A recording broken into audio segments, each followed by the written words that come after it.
Hello मेरे प्यारे brother and sister, अब आप लोग क्यों सोए हो?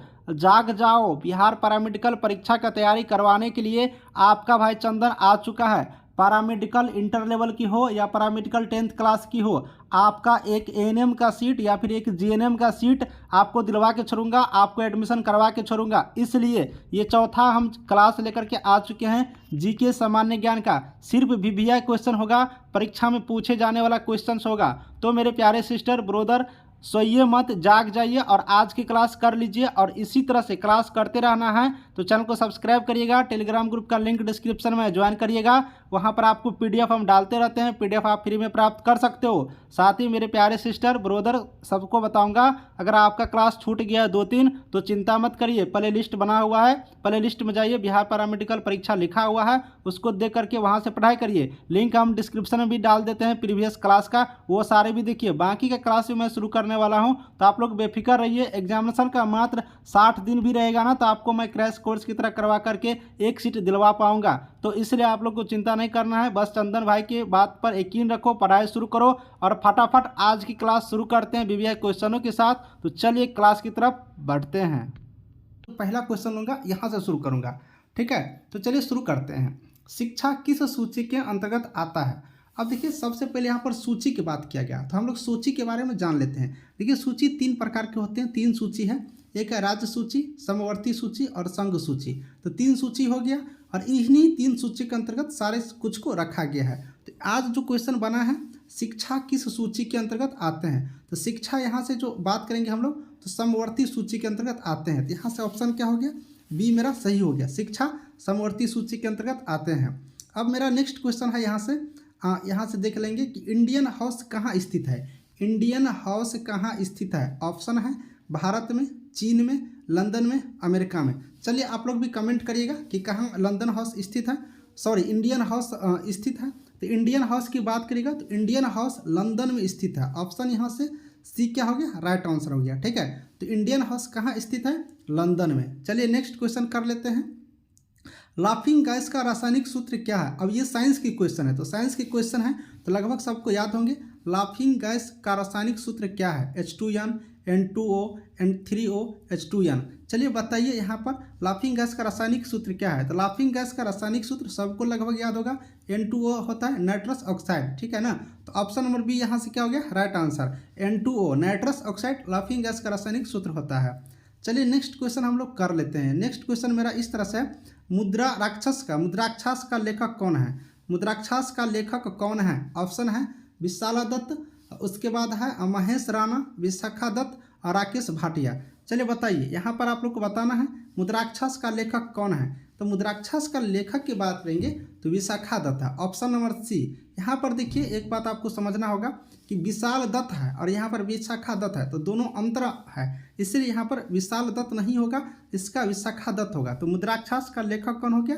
Vishakha Datta, option number C यहाँ से याद रखेंगे। मुद्राक्षस का लेखक Vishakha Datta, option number C यहाँ से राइट आंसर। चलिए अगला क्वेश्चन कर लेते हैं। अगला क्वेश्चन मेरा इस तरह से आप लोग देख लेंगे, रूसी क्रांति कब हुआ था? रूसी क्रांति कब हुआ था? तो ऑप्शन है 1952 में, 1917 में, 1963 में, 1987 में। रूसी क्रांति कब हुआ था, इसके बारे में बताना है। तो रूसी क्रांति की बात करेंगे हम लोग, तो रूसी क्रांति 1917 ईस्वी में हुआ था। कब हुआ था? 1917 में। ऑप्शन नंबर बी यहाँ से याद रखेंगे। रूसी क्रांति कब हुआ था? तो 1917 ईस्वी में। नेक्स्ट क्वेश्चन कर लेते हैं, मोनाजाइट किसका अयस्क है? अब देखिए, अयस्क पूछा जा रहा है। मोनाजाइट किसका अयस्क है? कैल्शियम का, लोहा का, एल्युमिनियम का या थोरियम का? चलिए बताइए, मोनाजाइट किसका अयस्क है? तो मोनाजाइट का अगर बात करिएगा तो मोनाजाइट थोरियम का एक अयस्क है। किसका अयस्क है? थोरियम का। ऑप्शन नंबर डी यहाँ से याद रखेंगे। देखिए, सबका अयस्क होते हैं, इसलिए ये थोरियम एलिमेंट का अयस्क मोनाजाइट है, इस तरह से याद रखेंगे। अब नेक्स्ट क्वेश्चन देख लेते हैं, इंग्लैंड के प्रथम प्रधानमंत्री कौन थे? ये क्वेश्चन बहुत बार पूछे जाते हैं, इंग्लैंड के प्रथम प्रधानमंत्री कौन थे? तो ऑप्शन मेरा कौन कौन है? Robert Clive, Robert Walpole, Robert Sen, Robert Banu. तो यहाँ से बताना है इंग्लैंड के प्रथम प्रधानमंत्री। तो इंग्लैंड के प्रथम प्रधानमंत्री के बात अगर करिएगा तो इंग्लैंड का प्रथम प्रधानमंत्री रॉबर्ट वालपोल है। रॉबर्ट वालपोल यहाँ पर इंग्लैंड के प्रथम प्रधानमंत्री है। तो ऑप्शन नंबर बी यहाँ से याद रखेंगे। अब हम लोग देख लेते हैं अगला क्वेश्चन, आज़ाद हिंद फौज का गठन कब हुआ था? अब आज़ाद हिंद फौज के गठन की बात कर लेते हैं। ऑप्शन क्या क्या है? 1942, 1917, 1963 और 1987। तो आज़ाद हिंद फौज के गठन की बात करेंगे तो आज़ाद हिंद फौज का गठन 1942 ईस्वी में हुआ था। तो ऑप्शन नंबर ए यहाँ से याद रखेंगे, 1942 ईस्वी में आज़ाद हिंद फौज का गठन हुआ था। चलिए नेक्स्ट क्वेश्चन कर लेते हैं 138 का। अभी 138 नंबर पे है, लोदी वंश के अंतिम शासक कौन थे? यहाँ पर देखिए शासक लिखा हुआ है, शासक पढ़ना है। तो लोदी वंश का अंतिम शासक का बात यहाँ पर कर रहे हैं। तो इब्राहिम लोदी, बाबर, राणा संगा और प्रेम लोदी। तो बताइए लोदी वंश का अंतिम शासक, देखिए इसमें लोदी लगा हुआ है तो लोदी से आप लोग इब्राहिम लोदी याद रखिएगा। ऑप्शन नंबर ए सही है, इब्राहिम लोदी लोदी वंश के अंतिम शासक थे, है ना। तो ये यहाँ से याद रखेंगे। नेक्स्ट क्वेश्चन हम लोग कर लेते हैं, गोरसप्पा जलप्रपात किस नदी पर है? अब देखिए गोरसप्पा जलप्रपात किस नदी पर है? तो गंगा नदी पर, यमुना नदी पर, शरावती नदी पर, एक और ऑप्शन दे देते हैं, एक और ऑप्शन ब्रह्मपुत्रा नदी पर। तो चलिए बताइए यहाँ पर गोरसप्पा जलप्रपात पूछ रहा है, तो गोरसप्पा जलप्रपात किस नदी पर है? अगर आप लोग को याद है तो आप लोग भी कमेंट करिएगा। तो गोरसप्पा जलप्रपात की बात करेंगे ये शरावती नदी पर है। कहाँ पर है? शरावती नदी पर। ऑप्शन नंबर सी यहाँ से याद रखेंगे। तो ये समझिए कहाँ पर है गोरसप्पा जलप्रपात, तो शरावती नदी पर। चलिए नेक्स्ट क्वेश्चन कर लेते हैं 140 का। राष्ट्रीय समुद्र विज्ञान संस्थान कहाँ है? राष्ट्रीय समुद्र विज्ञान संस्थान कहाँ है? केरल में, गोवा में, तमिलनाडु में या फिर उड़ीसा में? तो राष्ट्रीय समुद्र विज्ञान संस्थान की बात करेंगे तो ये गोवा राज्य में स्थित है। कहाँ पर स्थित है? गोवा में। और गोवा का राजधानी कहाँ है? पणजी है। गोवा की राजधानी कहाँ है? पणजी है। और ये छोटा राज्य है, थोड़ा इसको याद रखेंगे। तो राष्ट्रीय समुद्र विज्ञान कहाँ है? तो गोवा में। चलिए अब नेक्स्ट क्वेश्चन हम लोग कर लेते हैं, राज्यसभा का पदेन अध्यक्ष कौन होता है?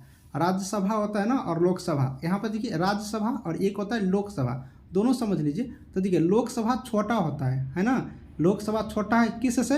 तो राज्यसभा से। ये चीज़ याद रखेंगे, ये नहीं कि राज्यसभा छोटा होता है, राज्यसभा बड़ा होता है और लोकसभा छोटा होता है।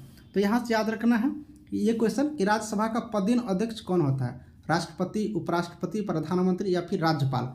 तो अगर बात करेंगे राज्यसभा का पदेन अध्यक्ष, तो राज्यसभा का पदेन अध्यक्ष उपराष्ट्रपति होते हैं। तो ऑप्शन नंबर बी यहाँ से हम लोग का सही आंसर हुआ, राज्यसभा का पदेन अध्यक्ष उपराष्ट्रपति। चलिए नेक्स्ट क्वेश्चन कर लेते हैं। नेक्स्ट क्वेश्चन मेरा क्या है, सेना दिवस कब मनाया जाता है? सेना दिवस, सेना दिवस कब मनाया जाता है? 10 जनवरी, 12 मार्च, 22 दिसंबर या फिर 15 जनवरी? बताइए सेना दिवस कब मनाया जाता है?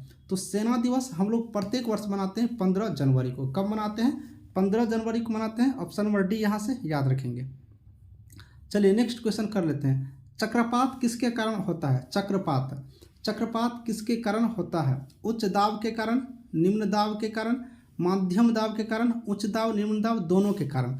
बताइए चक्रपात किसके कारण होता है? तो चक्रपात की अगर बात करिएगा तो चक्रपात आप लोग को निम्न दाब के कारण होता है। किसके कारण होता है? निम्न दाब के कारण होता है। ऑप्शन नंबर बी याद रखेंगे। चलिए नेक्स्ट क्वेश्चन कर लेते हैं, भारत में प्रथम रेल किसके शासनकाल में चलाया गया था? भारत में जब पहली बार रेल चलाया गया था वो किसके शासनकाल में? तो हमको लगता है सबको ये याद होगा क्वेश्चन का आंसर, लॉर्ड डलहौजी शासनकाल में चलाया गया था। भारत में 1853 में जो यहाँ पर पहली बार रेल चलाया गया था मुंबई से थाने, तो भारत में प्रथम बार शासनकाल में, तो उस टाइम में लॉर्ड डलहौजी का शासन था, है ना। चलिए नेक्स्ट क्वेश्चन कर लेते हैं, पानीपत की दूसरी युद्ध कब हुआ था? देखिए पानीपत की दूसरी युद्ध की बात यहाँ पर हो रहा है। तो यहाँ पर अगर पानीपत की दूसरी युद्ध 1526, 1528, 1556, तो देखिए पानीपत की अगर दूसरी युद्ध की बात करिएगा तो प्रथम 1526 में हुआ था और दूसरी बार 1556 में। तो ऑप्शन नंबर सी यहाँ से राइट आंसर हुआ। तो यहाँ से पानीपत की दूसरी युद्ध कब हो गया? 1556 ईस्वी में। ऑप्शन नंबर सी यहाँ से याद रखेंगे। चलिए नेक्स्ट क्वेश्चन कर लेते हैं, मानसरोवर झील कहाँ स्थित है? मानसरोवर झील कहाँ स्थित है? ऑप्शन है चीन में, और दूसरा ऑप्शन हम लोग देख लेते हैं अमेरिका, तिब्बत, अफ्रीका। तो यहाँ पर हम लोग बात कर रहे थे कि मानसरोवर झील का, तो मानसरोवर झील का अगर बात करिएगा तो ये तिब्बत में स्थित है। कहाँ पर स्थित है? तिब्बत में। ऑप्शन नंबर सी यहाँ से याद रखेंगे। विजयनगर किस नदी के तट पर है? विजयनगर किस नदी के तट पर? यमुना, गंगा, यमुना या फिर तुंगभद्रा? तो विजयनगर किस नदी के तट पर है? तो विजयनगर तुंगभद्रा नदी के तट पर है। देखिए यमुना और तुंगभद्रा अंदर है, अलग अलग है, अंतर है दोनों में। तो तुंगभद्रा नदी के तट पर ये नदी है, इस नदी के तट पर विजयनगर यहाँ पर स्थित है ना। चलिए नेक्स्ट क्वेश्चन कर लेते हैं, बहमनी राजाओं की राजधानी कहाँ है? बहमनी राजाओं की राजधानी कहाँ थी? तो बहमनी राजाओं की राजधानी पाटलिपुत्र, गुलबर्ग, मगध या फिर कानपुर? तो बहमनी राजाओं की राजधानी की अगर बात करिएगा तो इसकी राजधानी गुलबर्ग थे। कहाँ पर थे? गुलबर्ग। ऑप्शन नंबर बी याद रखेंगे। बहमनी राजाओं की राजधानी कहाँ थी? गुलबर्ग। अब यहाँ पर है कि रेबीज नामक रोग किसके द्वारा उत्पन्न होता है? रेबीज नामक रोग विषाणु, जीवाणु, जलजनित रोग या इनमें से कोई नहीं? चलिए बताइए। तो रेबीज नामक रोग की अगर बात करेंगे तो रेबीज विषाणु के कारण उत्पन्न होते हैं। ऑप्शन नंबर ए यहाँ से याद रखेंगे। रेबीज जो होता है वो विषाणु के कारण ये रोग उत्पन्न होते हैं। एक और क्वेश्चन कर लेते हैं। मानव का सामान्य रक्तदाब कितना होता है? देखिए ये क्वेश्चन लगभग सबको याद होगा। मानव का सामान्य रक्तदाब कितना होता है?